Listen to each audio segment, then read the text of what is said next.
Diolch ni wedi. Diolch i ti eto, Dduw, am gyfle arall i ddod ger dy fron. Ni'n cyflwyno'n hamser i ti.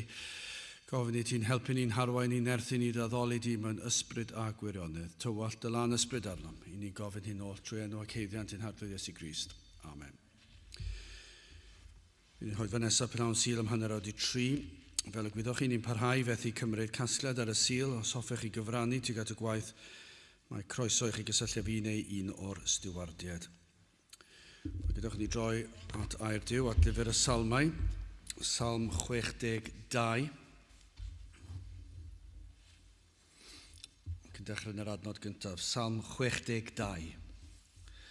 Wrth Dduw yn unig y disgwyl fenaid, ohono ef a daw fy iachawdwriaeth, ef yn unig yw fy nghraig am iachawdwriaeth, am hamddiffyn, nim mawr ysgogyr, pa hyd y bwriedwch aflwydd yn erbyn gŵr, lleddir chwi oll a byddwch fel magwyr ogwyddedig neu bared ar ei ogwydd.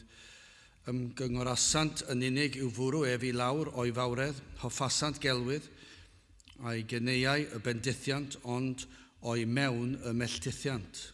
O fenau disgwyl wrth Dduw yn unig, canusyndo ef y mae fy ngobaith. Efe yn unig yw fy nghraig am iachawdwriaeth, efe yw fy amddiffynfa nim hysgogyr. Yn niw y mae fy iachawdwriaeth am gogoniant, craig fy nghadernid am noddfa sydd yn niw. Gobeithiwch ynddo ef bob amser o bobl, tywelltwch eich calon ger ei fronef, Duw sydd noddfa i ni. Gwagedd yn ddiau yw meibion dynion, geideb yw meibion gwir, yw gosod yn y clorian, ysgafnach ydynt o ni gyd na gwegi, nac ymddiriedwch mewn trawster, nac mewn trais na fyddwch ofer, os cynydda golyd na roddwch eich calon arno. Unwaith y dywedodd Duw, clywais hynny ddwywaith, mae eiddo Duw i'w cadernid. Trigaredd hefyd sydd eiddo ti o arglwydd, cynnes ti adelu bob dyn yn ôl ei weithred. Byddai bendith Duw ar ei air. Sanctaidd ef. Gadewch ni nawr droi at ein harglwydd mewn gweddi.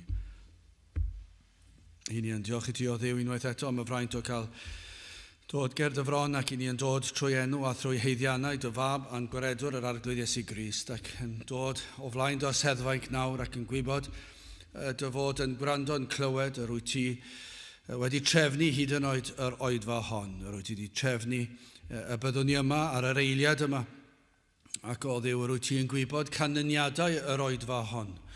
Mae'r cyfan yn dy ddwylaw di ac yn gwyddio Dduw y byddu di yn ei nerthu ni nawr i ddyrchafu ein llygaid tuag ata ti, i fod yn ymwybodol o fawredd di, o nerth di o Dduw, yr wyt ti yn abal i wneud yr hyn sydd i ni yn edrych yn gwbl amhosib. Yr wyt ti o Dduw un sydd yn gallu gweithio ar y neidiau, hyd yn oed cyn i'r byd cael ei lunio. Ac felly o Dduw i ni yn llawenhau wrth i ni ddod ger dy fron nawr, yn gwybod hyd yn oed mewn oedfa fel hon. Ac yng ngolwg y byd, mae dinod llwyr yw'r oedfa hon. Y mwyafrif yn y byd, heb unrhyw ymgyffred, heb unrhyw syniad fod na oedfa yma, a'r rhai tebyg yn cael eu cynnal ar hyd o wlad. Ac o Dduw, wrth i ni deimlo pa mor fach i ni, ac pa mor ddinod yn y golwg cyntaf i ni yna'n sylweddoli. Mae peth mawr iawn sydd yn digwydd yma, rwy ti yma ni'n plith ni, lle mae yna 2 neu 3 wedi ymgynnull yn dy enw di o Dduw. Rwy ti yn gwybod am yr oedfa hon cyn i'r byd cael ei greu. Rwy ti wedi trefnu'r oedfa hon.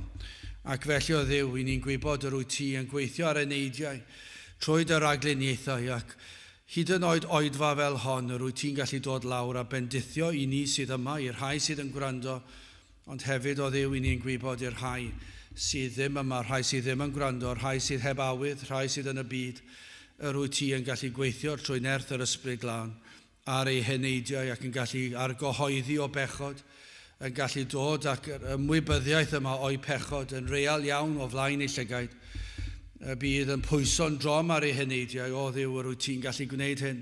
Rwy ti'n gallu peri enaid i droi i geisio dy wyneb pan nad oes unrhyw bwriad i wneud hynny. Ac felly o Dduw i ni yn gofyn i ti i fendithio yr awr hon. Y bydd na waith yn digwydd yma ac ar hyd a lled ein gwlad ni. Y byddu di trwy nerth yr ysbryd glân yn gweithio ac y bydd enw di yn cael ei ddyrchafu a'i ogoneddi goriwch pob enw arall. Ac felly ni'n gofyn ti'n helpu ni i gofio pwy wyt ti ac dy fod yn dad i ni, yr wyt ti yn gofalu amdano ni, ac yr wyt ti yn ein nerthu ni. Helpa ni felly i dyfoliannu di yn ein canu, yn ein maliant, wrth i ni weddio, wrth i ni ddarllen dy air, a gwrando ar dy air yn cael ei chyhoeddi. I ni yn gofyn, ti'n helpu ni, mae un peth i ni yn ei ddymuno, yw i ddyrchafu dy enw di goruwch pob enw arall. Felly, tywall dy lan ysbryd arno'n bendithiau ni nawr, diogela ni, cadw'r un drwg i ffwrdd. I ni yn gofyn i ti agosau ato ni, beth bynnag ein cyflwr, y bydde di yn agosau ato ni nawr. Ter di'n plith, i ni'n gofyn hyn o trwy enw ac heiddiant ein harglwydd Iesu Grist. Amen.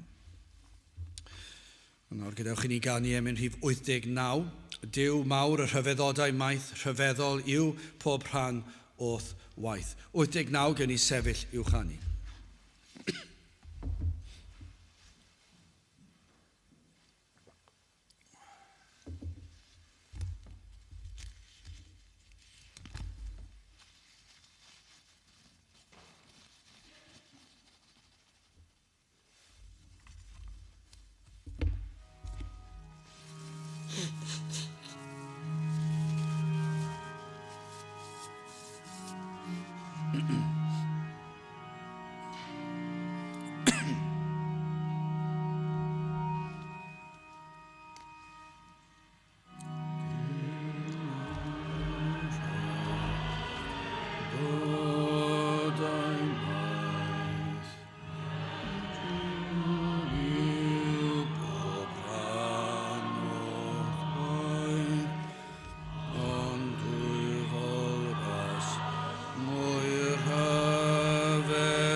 Byddwn ni'n testyn o Salmau, Salm 62 ar ddwy adnod gyntaf fel testyn.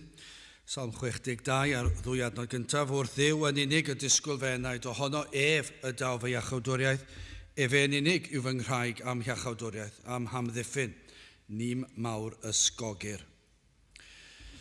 Gael ofyn i chi, ydych chi rioed wedi gwneud yr hyn aw na'r salmydd, wrth Dduw yn unig y disgwyl fy enaid. Yn y gwreiddiol ceir y cyfieithiad llonyddwch neu tawelwch. Mae Luther yn cyfieithu'r adnod, mae fy enaid yn llonydd yn niw. Sawl un ohonom ni sydd yn gwybod rhywbeth am y llonyddwch yna, y disgwyl hynna sydd ar elfen yma o dawelwch a llonyddwch yn niw. Mae yna rhyw ymdeimlad pendant yma. Y salmydd oedd yn un oedd wedi ystyried o ddifrif ei safle. Dyna'r gwirionedd. Yr oedd wedi ystyried beth oedd o'i flaen. Hynny yw beth oedd ei flaenoriaethau. Ar beth y dibynna mewn bywyd. Yr oedd wedi eistedd lawr, allwch chi ddweud, ac wedi ystyried, ac yr oedd wedi penderfynu, mae dyma beth oedd i le fe, yr oedd yn disgwyl mewn llonyddwch a thawelwch yn niw. Roedd ei enaid yn llonydd yn niw wrth iddo wynebu bywyd. Roedd e'n gwybod beth oedd yn bwysig iddo, ar beth y dibynna mewn bywyd, sut y byddai'n wynebu treialon bywyd, sut y byddai'n gwynebu siomedigaethau. Dwi'n na ddim yn rhywbeth efallai dyw'r dyn cyfoes ddim yn ei wneud. Siwr o fod, blynyddoedd yn ôl tybyn ni, falle byddai mwy o bobl yn ystyried y sefyllfaoedd hynny. Ond i ni wedi gweld yn ystod y 2 flynedd diwethaf yma, dwi ddim wedi newid llawer mewn dyn.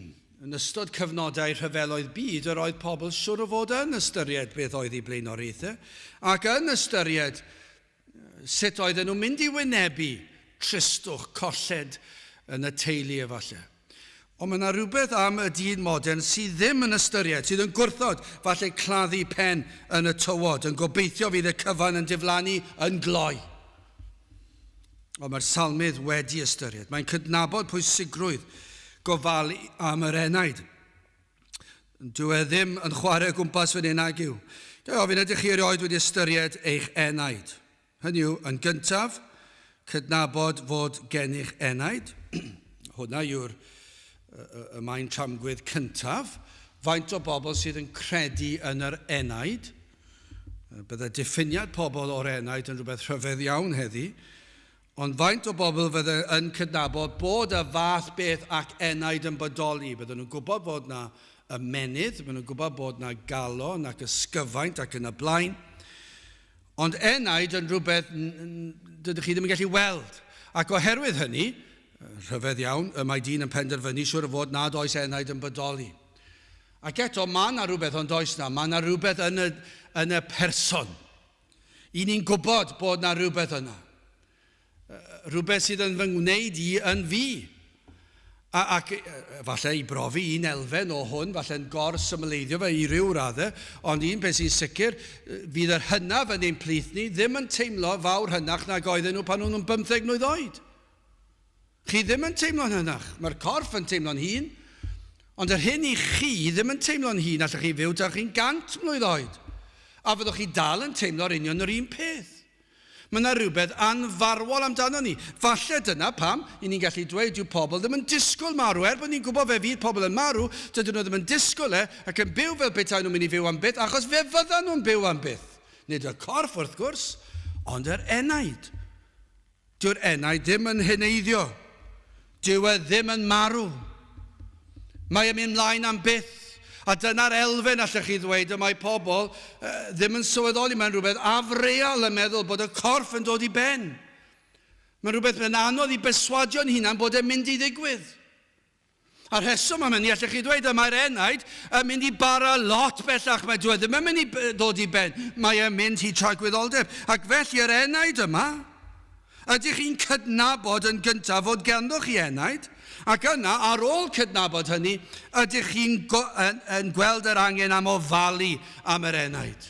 O, dyma i chi bwnc, sy'n amser dyn ni fynd ar hyd y trywydd yma nawr, prynhawn yma, falle dylen ni'n neud rhywbryd. Gofal am yr enaid. Mae angen amser i ni feddwl am y pethau hyn. I wneud hyn mae angen tawelwch a llonyddwch.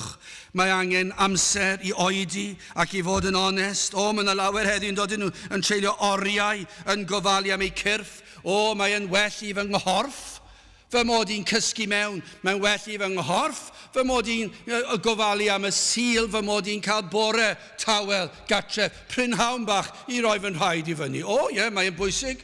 Mae gen i chydig bach o anwyd ymlaen ac wedi gwneud y prawf a dwi'n iawn ac felly, ond falle anwyd bach fe roddai fy nrhaed i fyny achos mae'n werth i fi edrych ar ôl fy nghorff. Ond ydy hwnna'n wir? Oedd hwnna'n wir 10 mlynedd nôl, 15 mlynedd nôl cyn i ni wynebu'r sefyllfa nawr.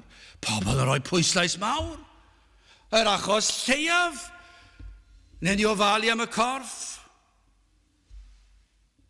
Rhoi di dymuniadau gyntaf. Ni'n gweld yn dydyn ni. Sawl gampfa sydd yn codi i fyny yn ein dinasoedd, yn ein trefi ni. Chi'n gweld yn bobman. Talu 40 pint y mis, 50 pint y mis, dibynnu pa mor grand yw e, sos pwll nofio yna. Llefydd i redeg, llefydd i gerdded, codi pwysau, edrych ar ôl y corff, siopau lleol, marchnatoedd ac yna mae'n rhai fwy drud nag eraill. Mae'n rhaid fi fynd i'r un fwy o drud achos mae lot well i'r corff. Mae'r stwff yn gwerthu fyna lot bwysicach i edrych ar ôl y galon, i cael y galon i guro'n iawn. Ond faint sydd edrych ar ôl yr enaid? Faint o Gristnogion sydd yn gofyn y cwestiwn yma? Ble yw'r lle gorau i mi fynd ar y sil i ofalu am fy enaid i? Nid ydw i'n hoffi be dwi'n clywed, neu ydw i'n hoffi'r pregethwr sy'n pregethu, ond y cwestiwn, ble yw'r lle gorau i fi fynd i fi a fy mhlant ar y sil? A dyna wai fydd ar hau. Fydd wedi rhoi penderfyniad i edrych ar ôl y corff, i edrych ar ôl y cwsg yn y bore, i edrych ar ôl i hunan a'i pleserau, a'r hyddyd i gallu mynd ar nos Wener i fwynhau'r byd, achos mae'r mannau hynny yn caniatáu i ni fwynhau'r pethau'r byd, achos i ni mynd i gapeli sydd yn dweud, fel hyn, sancteiddrwydd am wahaniad o'r byd sydd yn bwysig i'r enaid, ond dydyn ni ddim eisiau gwrando ar hynny, ewn ni rywle sydd yn caniatáu bydolrwydd. Ond gai ofyn hyn, a yw hwnna'n llesol i'r enaid? Dyna'r pwynt. A gwaen nhw sydd ddim yn gofalu am eu henaid. Gwaen nhw sydd yn chwarae gyda crefydd ac yn dweud, fe ewn ni rhywle arall, ddim mynd i gapel o gwbl, a maen nhw'n edrych ar ôl i cyrff. Nid felly'r salmydd. Ac mae'n hen bryd i'r rhai hynny sy'n proffesu i ddeffro y mae na dragwyddoldeb, y mae na dduw cyfiawn, mae na effer, mae na farn, ac nid yw'r rhai sydd yn dweud arglwydd sydd o reidrwydd yn mynd i fynd i'r nefoedd. Na, y mae gair Duw yn ddigon clir am hwn. Fe fydd na lawer yn y dydd ofnadw hynny. Fydd yn dweud, ond wedes i, rwyt ti'n arglwydd i mi, ond nid yw e'n arglwydd iddynt. Nid yw e'n arglwydd iddynt, achos ni fflygant y glin ger ei fronef, ni phwysant yn llwyr arno ef, ac fe fydd y geiriau yma, cer o fy ngolwg i. Mae e'n frawychus yn diwe. Gofal am yr enaid, mae e'n mor bwysig, mae'n rhaid i ni ofyn y cwestiwn, nid beth sydd yn gwneud i fi teimlo'n gyffyrddus, nid ble dwi'n hoffi cael adloniant ar y sil. Nid le fedra i wrando rhywun yn rhoi rhyw band bach, a drymiau, a pres, a offerynnau, a plant bach yn cymryd rhan. Nid dyna beth dwi eisiau fe enaid. Dwi eisiau clywed beth sydd yn llesol i fy enaid. A dyna pa mae'r salmydd yn dweud, wrth Dduw yn unig y disgwyl fy enaid. Mae'n edrych ar ôl i enaid, Wel, yn gyntaf, iachawdwr gadarn. Dyma i chi salmydd sydd wedi deall yr Efengil. Dyma chi salmydd sydd wedi ddeall. Mae ganddo fe iachawdwr gadarn. Ac yn ail, brwydr Ildio'r awenau. Dyma'r broblem. Dyma yw'r broblem. Yr ail bwynt. Dwi am i chi wrando ar y pwynt cyntaf, fod ganddo ni ar salmydd iachawdwr gadarn. Ond yr ail bwynt, dyma'r broblem. Y brwydr Ildio'r awenau. Dyma broblem yr eglwys. Dyma'r broblem y Cristnogion bydol, ac efallai rhai ohonynt ddim yn Gristnogion, A dyma broblem y byd. Y gwrthod, y brwydr I ildio'r awenau i'r arglwydd.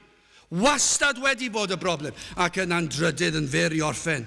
Fe fyddwn ni'n gweld iachawdwriaeth gyflawn sydd gennym ni. Wel, yn gyntaf yr iachawdwr gadarn, gwrandewch ar y geiriau yma, y ddwy adnod gyntaf. O'r Dduw yn unig y disgwyl fy enaid, ohono, a dyma pam mae'r salmydd yn dweud wrth Dduw yn unig yr wyf yn gorffwys, yr wyf yn disgwyl mewn llonyddwch, mae fy enaid yn saff, a dyma pam. Ohono ef y daw fy iachawdwriaeth. Fe yn unig yw fy nghraig, am iachawdwriaeth, am hamddiffyn, nim mawr ysgogyr. O, mae'r salmydd yn tystio, yn cyhoeddi, mae'r arglwydd yw ei holl obaith. Mae ohono ef y daw ei iachawdwriaeth. Mae'n cydnabod yn syth ei angen a'i wendid trwy gyfeirio at ei angen am iachawdwriaeth. Dyma I chi'r fan cychwyn mor bwysig ond yw e. Mae angen iachawdwriaeth arno, ac nid ohono ef y daw. Mae di deall I. O, mae yna lawer heb weld hyn, heb weld yr angen, a gellir dadlen I ddaw hyn hyd y byddant yn cael yr awydd a'r gallu I ymdawelu ger bron Duw. Dyna beth sydd angen arno ni heddi, yw gwaith yr ysbryd glân yn tawelu pobl, iddynt weld ei hangen. O, Dduw graslon agor llygaid fe enaid I weld fy angen am Grist. Mae'r salmydd wedi gweld ei angen, gweld ei bechod, ei fethiant llwyr I helpu ei hunan, ac mae'n tystio i'r ffaith mae'r arglwydd yw ei holl obaith. Am bob dim. Mae'n dweud, ti yw fy ngobaith am iachawdwriaeth. Ac yn iachawdwriaeth, ceir y cyfan. Yn hwnna, mae'n golygu hyn. Mae yna achubiaeth presennol, tymhorol, ysbrydol, tragwyddol. Mae'r cyfan yna. Os ni'n gallu treulio amser, byddwn ni'n gallu mynd I bob un maes o iachawdwriaeth. Mae'n achubiaeth llwyr i'r nawr, y presennol. Mae ar gyfer fy mywyd I, mae ar gyfer camu o fywyd, mae ar gyfer tragwyddoldeb. Fe wel, mae'r arglwydd yw'r ateb I bob dim iddo. Nid yw yn dweud fod ei broblemau yn diflannu. Dwi ddim yn dweud hynny. Be mae'n dweud yw nim mawr ysgogyr. O, mae'n cydnabod y bydd trealon yn dod a'i ysgwyd, ond yr hyn sydd yn wir, ni fydd yn cael ei symud yn llwyr. Pam? Gan fod ganddo iachawdwr gadarn, y graig. Mae mor gadarn. Mae mor sicr. Mae ganddo gadernid yn y graig, 1 Corinthiau 10:4, ar graig oedd Crist. Dyna be mae salmydd yn dweud. Dwi mor sicr, dwi mor gadarn, gan fy mod yn pwyso ar y graig sef Crist. Edrych ar salmydd ar iachawdwr, ar Iesu Grist, fel un oedd yn gwbl ddibynadwy. Un all ei achub o effern, un all achub ei enaid a'i gadw trwy gydol taith bywyd. Mae'n gwybod hwn, mae'r cyfan ganddo. Un a fydd yn ei amddiffyn pan daw stormydd bywyd. Mae'r salmydd yn gwybod hwn. Mae wedi tystio'n barod, wrth gwrs, ond mae'n ymddiried i'r dyfodol. O, mae'n ei alw yn graig. O, dwi ddim yn gallu meddwl ond y byd gwell I ddisgrifio safle cadarn y Cristion. Allwch chi feddwl, petai chi'n fardd yn sgwennu barddoniaeth, be sydd fwy cadarn na'r graig, neu mynydd, creigiau? Ac I ni yma yng Nghymru, yn dydyn ni, wedi'n bendithio a golygfeydd rhyfeddol a phrydferthwch, ond mae yna rhyw gadernid yn does, am ein gwlad fach ni. Mae yna fynyddoedd yma. Mae yna gadernid. A pan I chi'n meddwl am gadernid mynydd, pan I chi'n clywed, ni'n clywed awr am stormydd sydd o'n cwmpas ni, does dim cadernid mewn coeden. Ni wedi clywed am y tragedy sydd wedi digwydd. Ac pan dwi'n mynd ar cwn am wag, dwi'n meddwl amdano fe, dwi'n cerdded trwy'r coed, a dwi'n meddwl pan mae'n wyntog, dwi'n mynd y bore canlynol, dwi'n gweld darnau anferth o'r coed ar hyd y llwybr.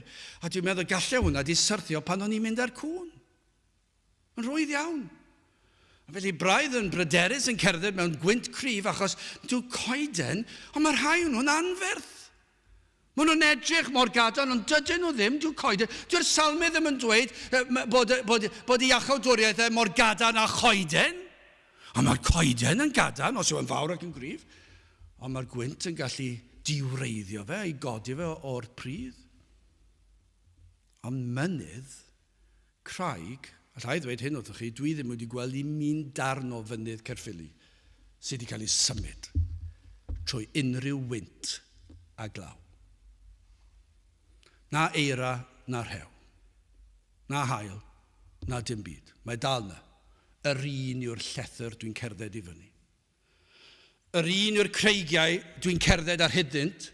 Ac os ewch chi lan y Wyddfa, tybiwn ni, mae'r holl gannoedd o ddefaid a gwahanol creaduriaid sydd wedi cerdded ac bellach, os ewch chi lan y Wyddfa, mae yna filoedd ar bobl. Gofynes unwaith i rywun, a dwi'n siŵr o gwybod y ffordd lan i'r top, a chwerthynodd y dyn yn y siop, yn fy ngwynebu, o'n i'n sylweddoli, pan gerddes i lan y Wyddfa diwetha, o'n i yn ganol torf yr holl ffordd.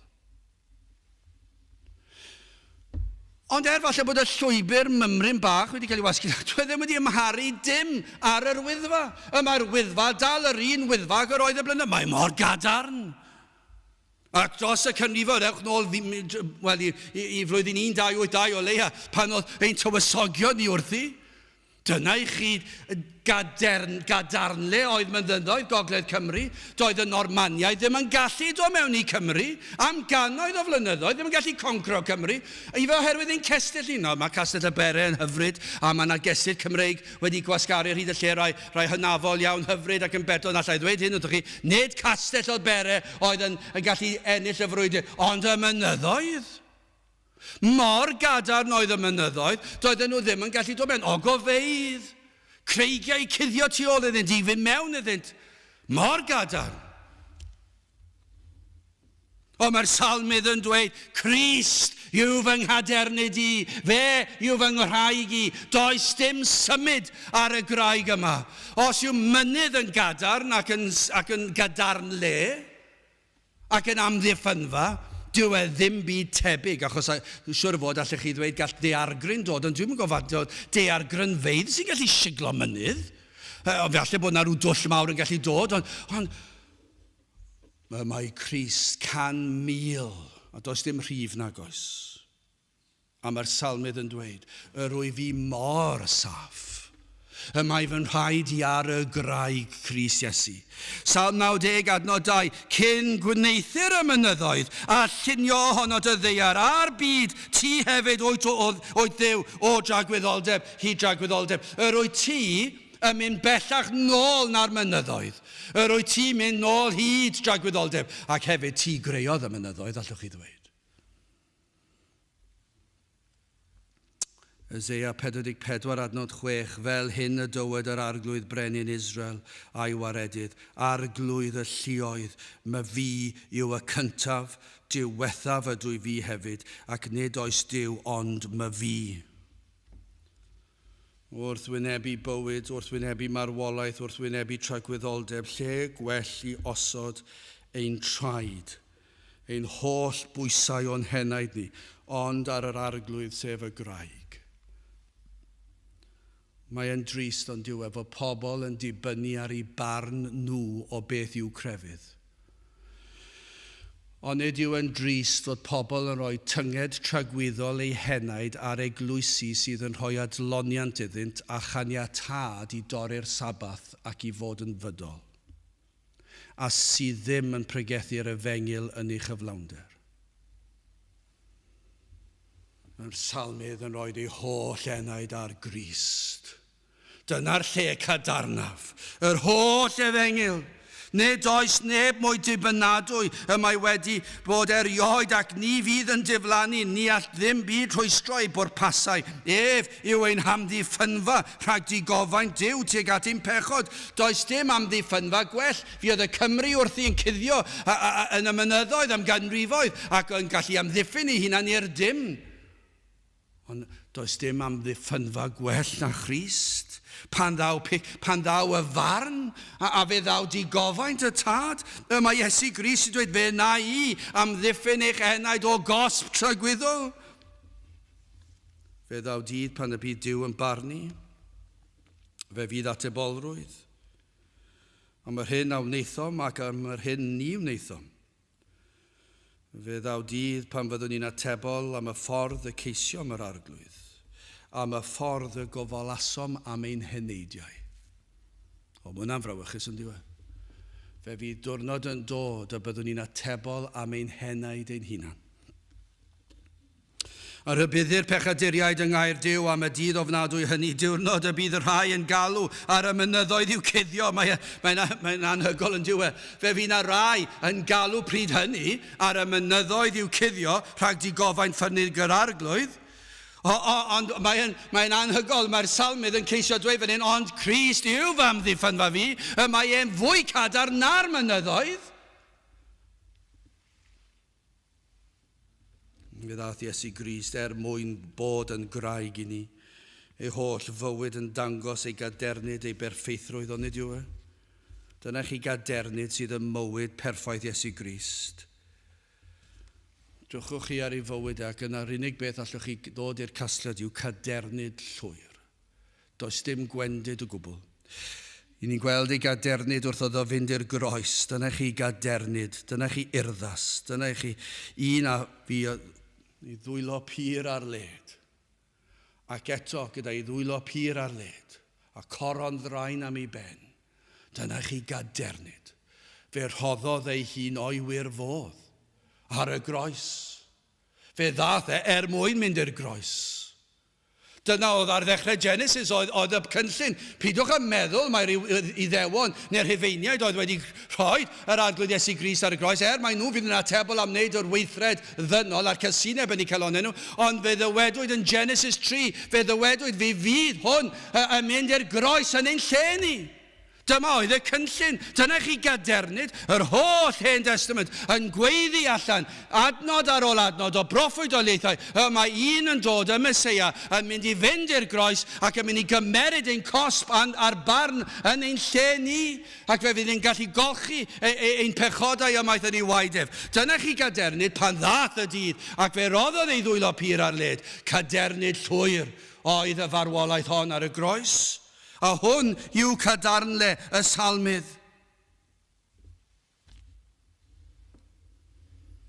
Ond dyna chi gadernid pan atgyfododd e'n fuddigoliaethus o'r bedd.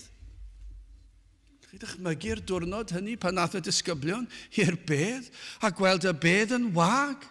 Ac yna'n dod ac yn cael cymdeithas gyda'r Iesu ac yr oedd e'n fyw ac yr oedd e wedi dod o'r bedd yn fuddigoliaethus.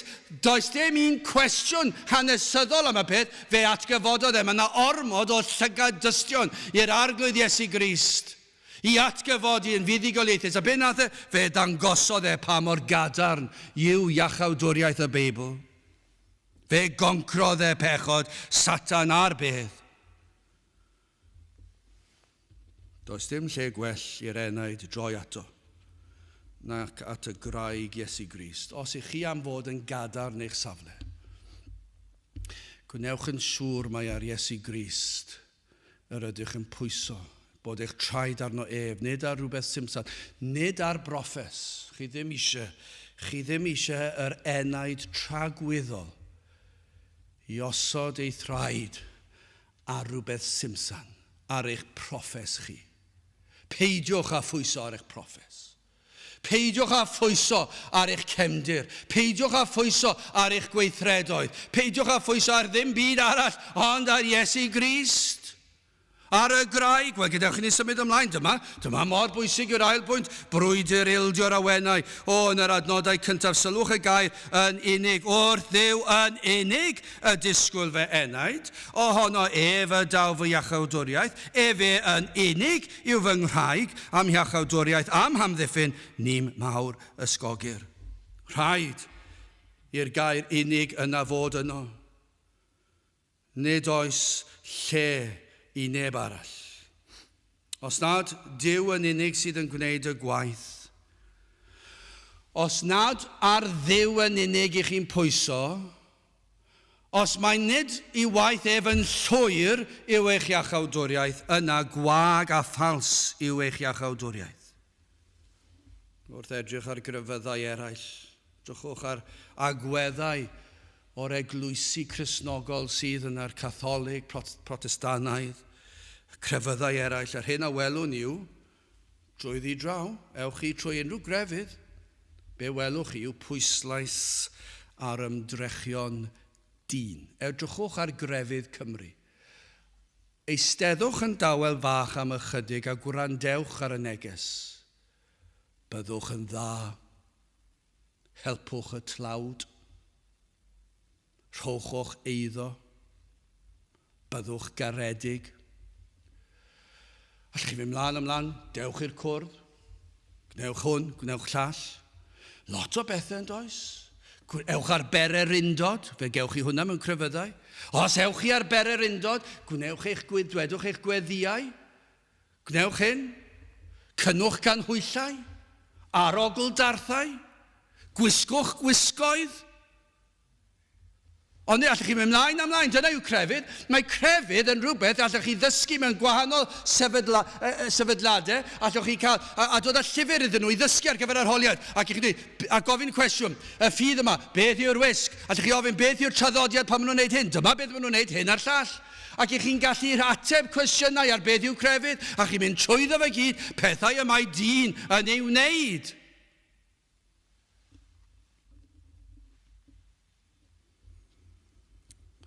Ac ych chi'n rhoi eich enaid tragweddol yn pwyso ar y ffaith os ydych chi wedi gwneud hynny'n ddigon da i Dduw.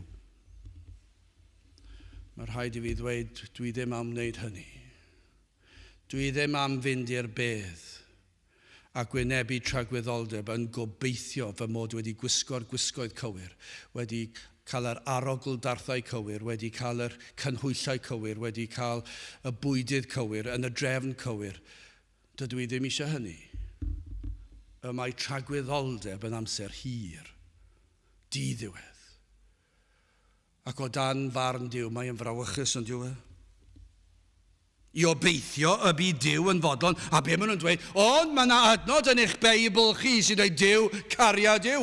Ac ar sail y geiriau byr hynny, maen nhw wedi dod i fyny gyda ryw athrawiaeth sydd yn caniatáu iddyn nhw i ddibynnu ar eu gweithredoedd nhw, heb sylweddoli beth yw Duw, caria Duw. O, petawn nhw'n deall beth yw Duw, caria Duw, fydden nhw ddim mor hyfygus ac yn cam ddefnyddio, cam ddiffinio, cam ddehongli geiriau mor anhygol a Duw, caria Duw i gyfiawnhau anghrediniaeth a bydolrwydd. Ond ni'n gweld yn y ffydd Efengyl hefyd, y pwyslais ar yr athroniaeth, athrawiaeth, arminiaeth, lle mae dyn yn chwarae rhan blaenllaw, ond diwe, mae yn yr eglwys, hyd yn oed Efengylydd.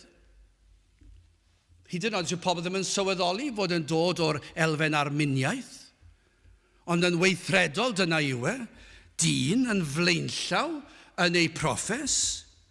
Allwch chi weld yn yr eglwysi sydd yn tueddu ffordd yn apelio bobl i wneud penderfyniad, i berswadio pobl i arwyddo'r ddogfen, i weddio'r weddi, i ddod i'r blaen, a credwch, a'r pwyslais hynny, a'r gorbwyslais ar eich dewis chi yw e.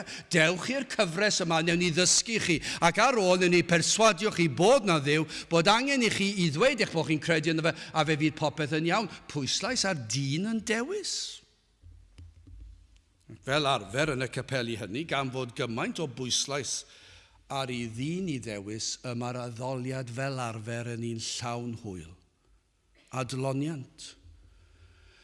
Sydd yn mynd i beri y fydd yr ifanc yn mwynhau clywed y rhythm a'r curiad y drwm, yn ei cadw nhw'n ymhyrach. Wrth gwrs, fi ddim gymaint o sôn am bechod, yn sicr ddim pechodau penodol, achos chi ddim eisiau gyrru pobl i ffwrdd. Pam ni'n eisiau perswadio chi i gredu? Achos mae yna mor bwysig bod chi'n credu. Gwaith chi yw credu, dewch at Grist, maen nhw'n dweud. O, mae gair Duw yn eglur, ond Duw mae'n eglur. Does dim un lle y dywedir yn wahanol o Genesis hyd at Guddiad. Nid eich dewis chi yw e. Ond, y cydbwysedd yw hyn, fe fyddwch chi'n atebol am ei wrthod e.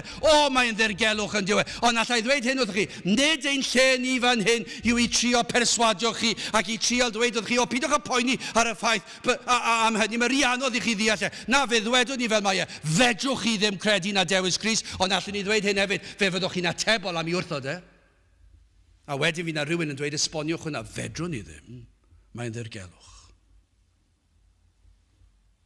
Ond beth yw ein cyfrifoldeb ni yw pregethu gair Duw. Fe yn unig yw fy nghraig am hiachawdwriaeth. Dim ond Duw sydd ar nerth i'n hachub ni. Does dim achubiaeth arall. Fe sydd yn achub o bechod, o Satan ac o uffern, ni allwn ni yn ein cyflwr trienus wneud dim i'n hachub ni'n hunan. Rhaid iddo fe fod, achos mae'r Beibl yn dysgu ein bod ni'n farw. Ac os ydyn ni di marw, dyw e ddim yn bosib wneud dim byd. A fedrwch chi ddim dewis Crist felly. Mae'n amhosib. I ni'n gwybod ddi ymadferth i helpu'n heneidiau, a'r broblem yw mor gyndyn ydym i gydnabod ein methiant. Dyna'r broblem, mae'r balchder yn ein cylonau, ni'n gwrthod Ildio'r awenau, ond dyna'r broblem bob un tro. Dyna pam dyw sy'n tor fawr yma heddi, achos mae yna wrthod Ildio'r awenau. Dyna'r broblem. Os nad yw Duw yn diwygio, dyma fydd ein cyflwr ni. Os fydd na gynulleidfa. Colli'r cynulleidfa newn ni, maes o law. Dyna ddwedes i 10 mlynedd. Ewch nôl i unrhyw bregethes i ar ddechrau Capel y Rhath a ddwedes i, pa rai o'r rhain fydd yma mewn 5 mlynedd? Achos dyna natur yr enaid. Dyw pobl ddim yn licio Ildio'r awenau i Grist yn unig. Maen nhw eisiau dal ar yr awenau. Maen nhw eisiau dal ar y ffaith eu bod nhw'n cael dewis be maen nhw'n neud. Pa fath o fywyd dwi eisiau. Sa eisiau chi ddweud wrthai sut dwi fod i wisgo, sut dwi fod i fyw, sut dwi'n dod i'r cwrgweddi, pobl ifanc, beth bynnag yw e. Gwrthod Ildio'r awenau. Sa eisiau neb i ddweud wrthai i nad oes lle i pwy ydw i. Balchder. Gwrthod Ildio'r awenau i Grist. Mae dyn mor benderfynol i lwyddo ac i gario ymlaen ar ei pen ei hun. Yn teimlo gallwn fyw bywyd safonol, gallwn gyflawni gofynion Duw, allwn ni fod yn grefyddol, allwn ni fod yn efengylaeth hyd yn oed, allwn ni fod yn unrhyw grefydd yn y byd o ran hynny, ac i ni'n gallu bod yn bobl dda. Moesol yn ôl safonau'r byd. Ond pa bynnag mor galed yr ymdrech i ni'n methu cyrraedd safon Duw. Does dim y gallwn ni wneud i ryddhau o afael y byd, o gario'r faich drom yma. Dim y gallwn ni wneud i lenwi'r gwacter sydd yn ein bywydau ni. Dyna'r reality, ond mae dyn yn rhedeg i ffwrdd ohono fe trwy'r amser. Dyna'r broblem mae'r eglwys efengyledd, y ffydd efengyledd wedi wynebu trwy'r amser. Dyna yw y frwydr. Mae dyn yn mynnu cadw ar yr awenau. Sneb yn mynd i fod yn arglwydd arna fi. Dwi eisiau arglwydd, dwi eisiau arglwydd. Dwi eisiau dweud bod yr arglwydd Iesu Grist yn arglwydd arna i, ond ddim yn fodlon dweud mai fe yw yr arglwydd. Fe sydd yn bopeth i mi, arno fe yn llwyr dwi'n dibynnu am dragwyddoldeb, arno fe yn llwyr dwi'n credu, ac arno fe yn llwyr dwi am byw fy mywyd i ddiolch iddo fe am fy iachawdwriaeth. Mae Ildio i'r arglwydd cydnabod, mae Iesu Grist sydd wedi ennill y cyfan i ni, ac nad oes dim y gallwn ei wneud tuag at ein hiachawdwriaeth. Mae hyn yn anodd. Mae e'n estron i ni. Dyw e ddim yn naturiol i ni, hyd yn oed os ni'n grefyddol, hyd yn oed os ni'n cael ei magu ar aelwyd ac ar eglwys sydd yn cyhoeddi'r efengyl. Mae e dal yn estron. Mae'n rhywbeth rhyfedd. Dyw e ddim yn naturiol i ni, achos i ni dal am afael ar yr awenau, i ni dal am fod yn arglwydd ar fy mywyd fy hunan.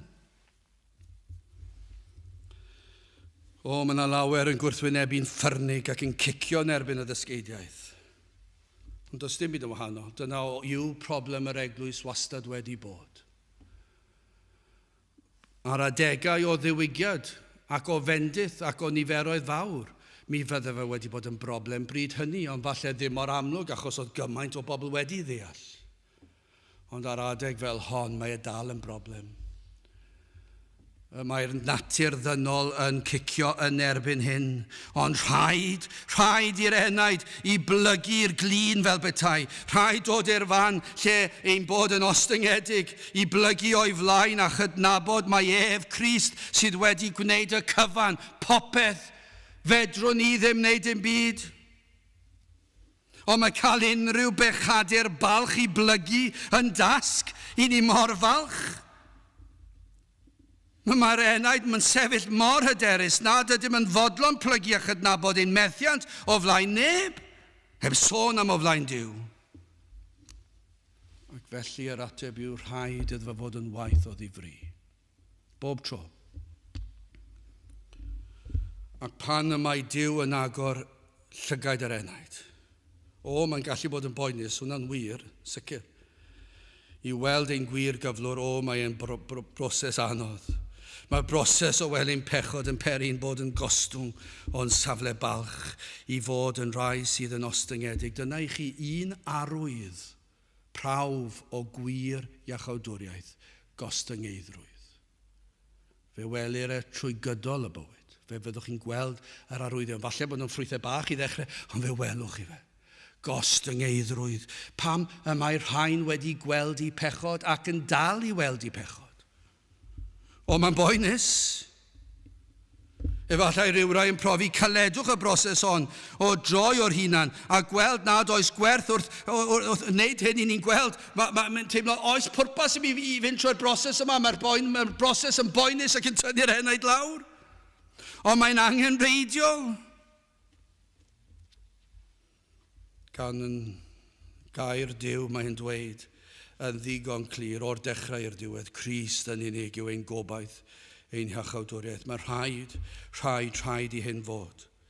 Rhaid ildio'r awenau i Grist yn eich iachawdwriaeth, yn eich achubiaeth o'ch enaid a gweddill eich bywyd. Dyna'r broblem. Ond os nad ildio'r awenau gweddill y bywyd, mae'n arwydd digon clir nad oedd ildio'r awenau yn yr achubiaeth gwreiddiol. Chos dyna'r man cychwyn. Pan mae'r enaid yn dod i weld fedrai ddim cadw ar yr awenau, dwi ddim eisiau cadw at yr awenau. Dyna'r reality. Dyw'r enaid sydd wedi cael profiad o ras Duw a gwaith yr ysbryd glân ar yr enaid yn dangos iddo i bechod. Dyw'r enaid hwnnw neu honna ddim eisiau. Dyn nhw ddim eisiau cadw at yr awenau. Mae'n dweud, cymera'r awenau, eich chi'n ildio'r awenau, eich chi'n edifarhau o gadw ar yr awenau, a chi'n pwyso ar Grist. Dyna beth yw e, ac mae'n parhau hyd fywyd. Mae'n parhau hyd tragwyddoldeb. Dyna mor wahanol yw'r ffydd efengyloedd heddi ac yr oedd y rhai blynyddoedd yn ôl. I ni ddim yn gweld llawer o hyn bellach. I ni'n gweld dadlau am hwn nawr. I ni'n gweld cyfiawnhau am y peth. I ni'n dweud, wel, ni ddim yn yr oes yna, felly mae rhaid i ni fod un ar llall. Nag oes, y mae gair Duw yr un mor glir heddi ac yr oedd y hanner canrif yn ôl. Yr un yw'r achubiaeth. Duw ddim yn gallu achub heddi. Chi'n gallu dweud hynny. Y mae e'n gallu achub. Y mae e'n holl alluog. Hyd yn oed yn y flwyddyn hon. Mae'r salmydd yn pwysleisio mellach. Grandewch ar adnod 9 a 10. Gwagedd yn ddiau yw meibion dynion. Geideb yw meibion gwir. Yw gosod yn y clorian. Ysgafnach ydyn hwy i gyd na gwegi. Nac ymddiriedwch mewn trawster ac mewn trais. Na fyddwch ofer os cynydda golyd. Na roddwch eich calon arno. Cymaint ond nhw yn brwydro am ein dibyniaeth ni yn hunan yn y byd, yn galw am ein sylw. Lot o beth o'n cwmpas ni yn mynnu ein sylw. Mae'r un drwg yn mynnu ein sylw. Mae'r un drwg yn gwneud yr hyn y gall i'n temtio i beidio edrych ar yr Iesu ac i bwyso arno ef, i bwyso ar y byd, i bwyso ar cyfeillion. Ond beth i ni'n gweld yw rhaid i Dduw rwygo'r pethau yma i ffwrdd. Ac y dod i weld hyn yn gallu bod yn broses anodd, unig a phoenus. Ond dyna i chi ryddhad pan o'r diwedd y mae'r enaid yn troi o'r byd ac o'r hunan ac yn pwyso yn llwyr ar y graig sef Crist Iesu. Dyna i chi eiliad neu gyfnod o ryddhad. Dyna chi nôl at y dechrau'r salm. Dyna lonyddwch enaid. Pan mae'r enaid yn gwybod mae'r arglwydd sydd wedi gwneud y cyfan. Mae'n fath ryddhad. Sdim rhaid I fi trio gwella fy hunan. Sdim rhaid I fi trio wneud hyn a'r llall. Fedrai ddim cyrraedd y safon. Fedrai ddim dod I ddigon o gyrddau. Does dim digon amser gen I. Fedrai ddim wneud fyny am fy mhechod. Fedrai ddim ymddiheurio I bawb dwi wedi pechu yn fy mywyd. Fedrai ddim y gormod ohonyn nhw. Mae'r pechod yn rhy fawr. Fedrai ddim lleddfu fy nghlydwybod fy hun. Ond yr eiliad chi'n sylweddoli, does dim angen wneud hynny. Mae Iesu Grist wedi cymryd y gosb yn llwyr ar y groes. Mae wedi maddau'r cyfan. A dyna chi eiliad o'r hyddhad pan mae'r enaid yn pwyso ar y graig. Ac yn gwybod does dim siglo fan hyn, does dim symud fan hyn. Dwi'n saff hyd tra gwyddordeb. Dyna chi lonyddwch. Dyna chi gadernid y Cristion. Ei holl obaith am iachawdwriaeth wedi seilio ar y graig Crist Iesu. Wel, yn fer iawn I orffen. Yn drydydd iachawdwriaeth gyflawn. I ni'n gweld mae nid iachawdwriaeth sydd yn ein hachub yn gosod ein traed ar y graig, sydd yn rhoi yr ail enedigaeth yn unig ydyw. Nid dyna'n unig I ni'n gweld fan hyn. I ni'n gwybod y cyfan sydd gennym ni yng Nghrist Iesu, a pan I ni'n dod at yr arglwydd Iesu Grist, at y groes, ac yn derbyn y maddeuant, I ni'n gwybod bod hwnna yw rhan o'r iachawdwriaeth, ond nid dyna'n unig yw e. Dechrau yw hwnna. Yr ail enedigaeth, nid dyna'r diwedd, mae'n ddechrau pan mae'r enaid yn cael yr ail enedigaeth yma. Nid dyna popeth am iachawdwriaeth, nid dyna'n unig yw e. Mae yna fwy. A mae e'n parhau trwy fywyd, at farwolaeth ac at dragwyddoldeb.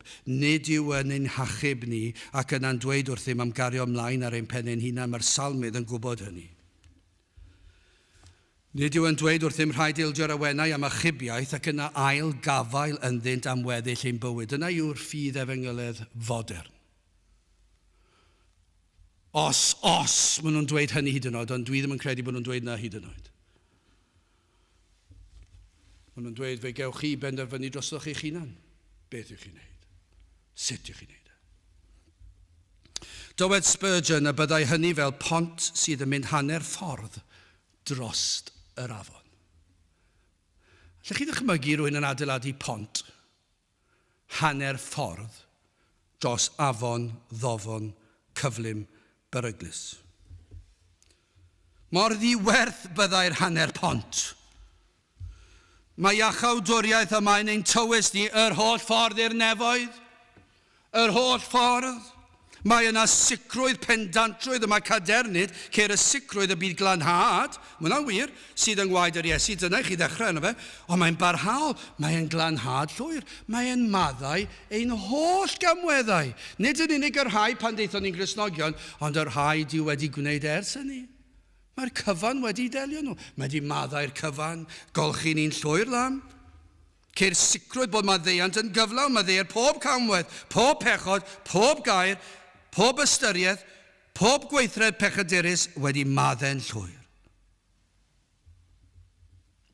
Mae'n elfen yma yn y salm, o'r salmydd yn atgoffa ei hun o'r ryfeddod yr iachawdwriaeth, ac her iddo ei hun I beidio troi oddi ar y llwybr o gadw'n holl olygon ar yr Iesu ac efe yn unig. Gwrandewch ar hwn. Her fach iddo ei hun. Adnod 5 ymlaen. O fy enaid disgwyl o'r Dduw yn unig. Canis ynddo ef y mae fy ngobaith. Efe yn unig yw fy nghraig am iachawdwriaeth. Efe yw fy amddiffynfa a ni'm hysgogir. Yn niw y mae fy iachawdwriaeth am gogoniant. Craig fy nghadernid am noddfa sydd yn niw. Os felly, os mae Duw yw pob dim I ni. Os mae'r Iesu yw ein hunig obaith am fywyd tragwyddol. Ond I ddylem ni roi pob peth yn ôl iddo ef. Ond I ddyle hynny fod yn naturiol. Ac I ddweud y gwir, ond I ddyle hynny fod yn ddymuniad. Ni ddylid perswadio neb I wneud hyn. Os angen perswad, mae yna rhywbeth mawr o'i le. Fe fydd hwn yn rhywbeth o ddiolchgarwch, rhywbeth yno fydd yn gweld ac yn deheu amdano. Rhaid felly ildio'r cyfan iddo. Rhoi'n holl gariad fel arwydd o ddiolchgarwch. Cristnogion yn mynd I drafferthion pan yn tynnu golwg oddi ar yr arglwydd, ond ydy hwnna'n wir? Pryd mae problemau'n codi? pan fod na rhywbeth arall yn disodli yr arglwydd o'r orsedd yn ein cylonau. Ond nid wastad dyna beth yw'r broblem. Bywyd o i ymlacio amser hamdden, chwaraeon, cerddoriaeth, y ddiod, pob math o bethau'n dod mewn i'r bywyd y Cristion i fod. Ac maen nhw'n tynnu llyged oddi ar yr arglwydd. Efalle'r neges maen nhw'n ei glywed ddim yn ei atgoffa nhw o'i gwendid nhw ac mae Crist yw popeth. Falle meddwl gallen nhw barhau yn un erth ei hun. Ond nid felly'r salmydd. Mae'r salmydd yn atgoffa ei hunan. Mae Iesu Grist yw popeth iddo. Rhaid iddo fod yn iachawdwriaeth i mi. Ac yn unig trwy gydol fy oes, hyd y bydd yn un cyflwyno yn y nefoedd. Dyna fel mae wedi weld e. Dyna sut mae'r salmydd wedi ddeall e. Tan y bydd ffydd yn troi yng ngholwg. Ti yw fy ngobaith, ti yw fy ngwraig. O, dyma chi wahoddiad i chi sydd dal heb ymddiried a pwyso ar Grist, ac eich bod yn pwyso rhywbeth arall efallai. Gwrandewch ar yr wythfed adnod, gobeithiwch ynddo bob amser, o bobl. Tywelltwch eich calon ger ei fronef, Duw sydd noddfa i ni. O, dyna chi noddfa, dyna chi guddfan, dyna chi amddiffynfa. Dyna chi lle ddiogel i fod. I droi at yr arglwydd. O, ni'n cael rheswm arall ar ddiwedd y salm. Pam y dylsem gwneud hyn, adnod 12, trigaredd hefyd sydd eiddo ti o arglwydd. Trigaredd, rwyt ti'n trigarog.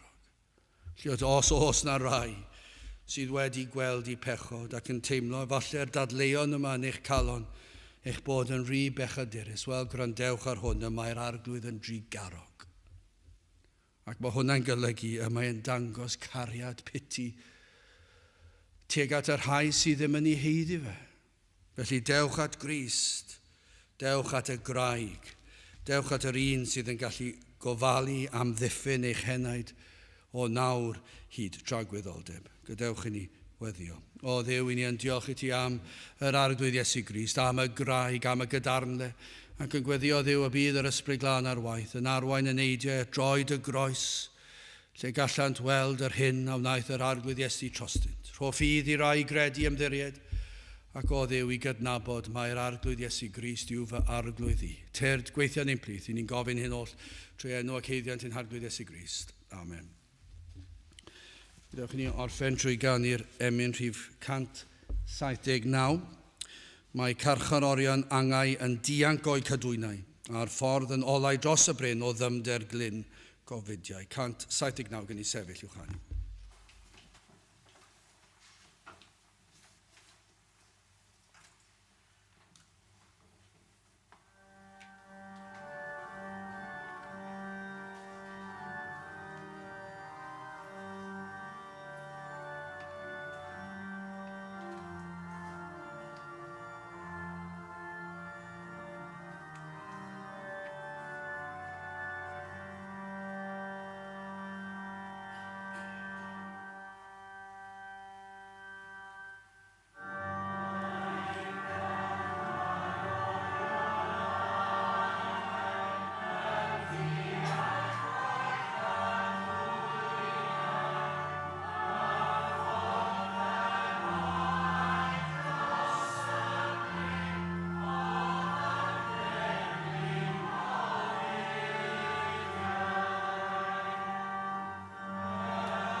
Yn nawr bydd wedi ras ein harglwydd Iesu Grist a chariad Duw a chymdeithas yr ysbryd glân fod gyda chwi oll hyd byth.